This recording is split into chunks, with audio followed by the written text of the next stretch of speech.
액체 괴물이라고 불리는 슬라임 아시는 분들 많으실 텐데요. 말캉말캉한 신기한 촉감을 즐기거나 원하는 모양으로 변형시켜서 갖고 놀 수 있어서 어린아이부터 성인까지 선풍적인 인기를 끌고 있습니다. 하지만 이 액체 괴물은 인체는 물론 환경오염의 주범으로까지 떠오르고 있는데요.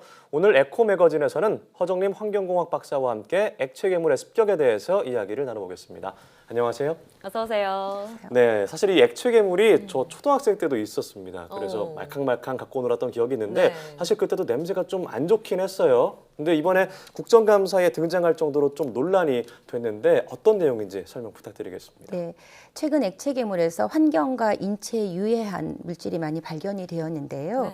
지난 1월 국가기준표준원에서 어린이 제품 안정성 조사를 시행한 결과 14개 액체 괴물 제품에서 환경 호르몬이 프탈레이트 가소제가 발견되었고요. 예. 또 문제가 되었던 가습기 살균제 성분인 CMIT, MIT가 기준치의 최대 2.8배나 초과인 것으로 나타났습니다. 네.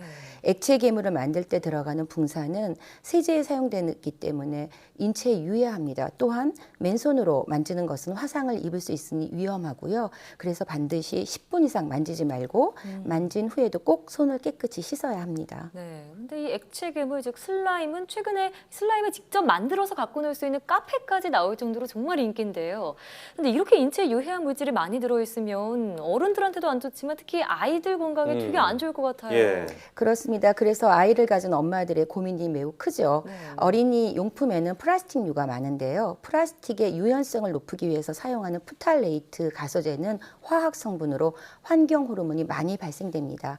가습기 살균제 성분이 MIT, CMIT 같은 경우는 흡입을 통해서 인체에 유입되기 때문에 폐염증 반응을 일으켜서 굉장히 네. 심각한 양상으로 나타납니다. 음. 다행히 피부로 노출되는 부분들은 그 정도는 아닌데요. 아, 네. 하지만 반복적으로 노출되었을 때 이것 역시 어린아이에게 건강 피해를 불러옵니다. 아이들의 같은 경우는 신체의 방어 기전이 아직 발달되지 못한 상태이기 때문에 유해 물질이 몸속에 들어갔을 때 이것을 해독하고 또 배출하는 기능이 약하죠. 네. 그래서 훨씬 더 몸에 오랫동안 잔류하고 독소를 지니게 됩니다. 특히 환경 호르몬은 성장기 어린아이에게 노출되면 이른 성징이 나타나는 성조숙증과 예. 그리고 생식 기능 저하 그리고 성장 장애 등의 원인이 되기 때문에 각별한 주의가 요구됩니다. 네, 그렇습니다. 특히 성장기 아이들에게 좀 위험하다는 말씀이신데 네. 사실 생각 없이 아무렇게나 갖고 놀았던 이 장난감이 정말 유해 물질 범벅이었던 겁니다. 자, 그런데 이 액체 괴물은 뭐 인체는 물론이고 버릴 때 또 버려질 때 환경에도 좀 안 좋을 것 같다는 생각이 드는데요. 네, 맞습니다. 환경에도 똑같이 나쁜 영향을 미치죠. 예. 어린 아이들이 액체 괴물을 시컨 갖고 논 후에 변기에 그냥 버리는 경우가 많은데요. 그냥 버리면 물을 오염시키는 것은 물론이고 액체 괴물 속에 넣어져 있는 작은 알갱이들은 바로 하수 처리 과정에서 걸러지지 않습니다. 이것들은 마이크로 비즈라고 하는 미세 플라스틱인데요. 미세 플라스틱이 들어가 예, 있군요. 한 번쯤은 다 사용해 보시고 또 생활용품에서 접해 보셨을 텐데요. 예. 목욕 세정 용품이라든지 세제라든지 또 샴푸, 치약 이런 것 등에 많이 들어 있습니다. 맞아요. 그래서 또 본래 형태 그대로 쓰레기로 배출하면은 또 썩어서 또는 악취를 풍기거나 곰팡이가 생길 수도 있어요. 네. 그렇기 때문에 무심코 이렇게 우리가 버린 유해 물질이 토양 오염과 그리고 수질 오염이 발생시키면 다시 우리 몸으로 들어온다는 것은 생태계의 원리이기 때문에 버릴 때도 주의를 하셔야겠습니다. 네. 그렇죠. 그러면 어떻게 버려야지 환경 피해를 최소화할 수 있을까요? 먼저 변기나 또 쓰레기통에 그냥 버리시면 안 됩니다. 예. 예, 먼저 액체 괴물을 최대한 넓게 펼칠 수 있는 비닐봉지나 평평한 판 위에 액체 괴물을 넓게 펼치신 후에 그 말리시는 시간을 최소화할 수 있고요. 넓게 펼쳐야. 네. 그리고 하루에 한 번씩 이렇게 뒤집어주면서 햇볕에 말리신 후 바짝 말라지면 그때 잘게 잘라서 종량제 봉투에 버리시면 됩니다. 네, 버리기 전에 바싹 말리고 잘게 잘라서 버리라는 것 네. 잊으시면 안 될 것 같습니다. 자, 그런데 요즘에 인터넷이나 뭐 SNS에 이 액체 괴물을 만드는 방법이 올라와서 맞아요. 또 많이 사용하고 있는데 좀 검증이 안 된 유해 물질이라 좀 더 위험할 수 있을 것 같아요. 네, 맞습니다. 가장 큰 원인 중에 하나는 검증되지 않은 방법이 인터넷상에서 유통되고 또 회자되면서 확산된다는 점입니다. 네. 그래서 가장 널리 쓰이는 제조법은 문방구에서 그 파는 물풀과 약국에서 살 수 있는 화학약품인 붕사가루 그리고 약간의 물을 사용하는 방법인데요. 이런 제품은 싸고 구매가 쉬운데 이 세 가지 재료를 용기에 적당량 넣어서 5분간 섞어주면 액체 괴물이 손쉽게 만들어집니다.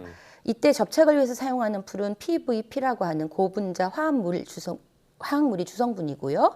그리고 고체인 붕사가루는 특수유리나 도자기의 유화걸로 그리고 렌즈 세척약 등의 용도로 사용되도록 검증된 것이지만 붕사와 풀을 임의로 섞었을 때 일어나는 결과는 연구된 바가 없다라는 사실을 유념해야 합니다. 네. 그래서 반드시 화학물질을 다룰 때는 전문가의 조언이나 또 안전한 방법인지 검증한 후에 사용해야 되겠습니다. 네, 그러니까 이 액체 괴물이 인체에 해로운 건 물론이고 환경에까지 피해를 줄 수 있다 이런 얘기인데요. 근데 어디서나 쉽게 구매할 수 있다 이 점이 좀 문제라는 생각이 들어요. 정부에서는 어떤 대책을 내놓고 있나요? 네, 지난 1월 국가기술표준원에서는 329개 어린이 제품에 대해서 안전성 조사를 실행한 결과 33개 업체의 49개 제품이 안전 기준을 충족하지 못해서 판매 차단 및 수거와 교환 등 리콜 명령을 내렸습니다. 국가기술표준원은 당시 보도자를 통해서 이번에 처분된 제품을 제품안전정보센터 및 리콜 제품 알림위에 공개를 했고 네. 위해 상품 판매 차단 시스템에 등록해서 전국 대형 유통 매장 및 온라인 쇼핑몰에서 판매를 원천 차단했다라고 발표를 했는데요. 예. 하지만 일부 제품들은 여전히 구매가 가능한 것으로 확인됐습니다. 아, 그래요? 그래서 학교 현장에서 만나는 학부모들은 한결같이 왜 이렇게 해로운 물질이 버젓이 학교 앞 문방구 같은 데서 손쉽게 아이들이 살 수 있는 것이냐라고 네. 하는 불만이었습니다. 이러한 유해 요소를 줄이기 위한 정부의 정책이나 또 학부모 모니터링 같은 그런 제도, 그런 근원적인 해결 방안이 모색되어야 되지 않을까 싶습니다. 네, 그렇습니다. 오늘은 뭐 액체 괴물에 대한 얘기를 하지만 사실 저희 어렸을 때도 막 불량 장난감 이런 거 되게 많았거든요. 맞아요. 근데 이전엔 더 많았을 거란 말이죠. 근데 지금까지도 이렇게 있다고 생각하니까 왜 이렇게 계속해서 이런 불량한 장난감 같은 것들이 만들어지는 걸까요? 네, 맞습니다. 그러니까 한때 유행하던 이제 빨대로 부는 그런 네. 풍선에 들어있던 초산 에틸이라고 하는 물질은 인화성이 높아서 두통과 현기증 그리고 구토를 유발하는 물질로 2005년부터 청소년 유해 약물로 지정돼서 판매나 배포가 금지됐었던 예. 게 있었고요. 또 문구점에서 저렴하게 파는 저가 화장품도 성분 표시가 전혀 없어서 단속 대상이 되기도 했는데요. 유럽 연합이나 미국의 경우는 프탈레이트 등의 유해성이 확인이 되면 어린이 용품에 대해서 사용과 판매는 물론이고 해당 물질이 들어간 제품의 수입도 금지했습니다. 네. 네, 현재 우리나라에서도 여러 차례 쟁점이 된 후에 기준을 마련하기는 했지만 상대적으로 느슨하고 인식이 부족합니다. 결국에는 기준치 초과로 적발돼서 고발 조치까지 이루어진다 하더라도 대부분 벌금형에 그치고 마는 것도 유해 제품을 근절하지 못하는 이유 중에 하나가 되겠죠. 네, 말씀을 듣다 보니까 좀 더 강력한 사전 모니터링 제도나 처벌 제도가 필요하겠다 이런 생각이 예. 드는데요. 자, 이렇게 유해물질 가득한 어린이 제품들 완전히 뿌리 뽑으려면 어떻게 해야 할까요? 일단 뭐 집에서 액체 괴물 직접 만드시거나 그렇게 하지 마시라는 거고요. 네. 반드시 또 유해성 검사를 한 KC 인증을 받은 어린이용 제품을 사용해야 한다라는 것입니다. 또한 KC 인증을 받은 제품이라고 하더라도 입에 넣거나 하면 좋지 않기 때문에 주의가 필요합니다. 정부에서도 이런 어린이 유해 물질에 대한 근원적인 대책을 세워야 하고 네. 또 부모님이나 선생님들도 아이들을 잘 지도해서 부적절한 장난감을 만들거나 사용하지 않도록 그렇게 주의를 좀 기울였으면 좋겠습니다. 네, 그렇습니다. 여러 가지 방법을 말씀해 주셨는데 사실 개인적으로는 그 제작하고 납품하는 분들에게 좀 되묻고 싶은 게 본인들의 자식이 이 제품을 쓴다고 하면은 이렇게 만들거나 이렇게 처리할 수 있나 그런 좀 맞아요. 되묻고 싶은 생각이 드는 그런 시간이었습니다. 네, 지금까지 허정림 환경공학 박사와 함께 이야기를 나눠봤습니다. 오늘 말씀 고맙습니다. 고맙습니다.